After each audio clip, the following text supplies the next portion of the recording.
Hi!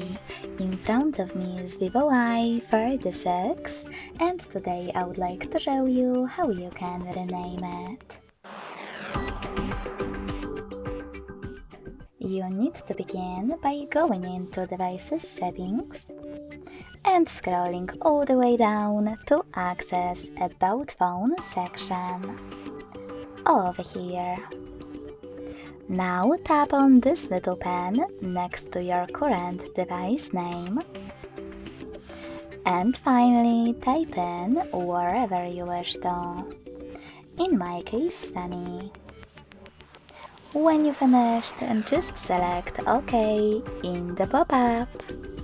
So when I do that, as you can see, name of my Vivo has changed. Thanks so much for watching. If you enjoyed this video, don't forget to leave a like, comment and subscribe. Bye!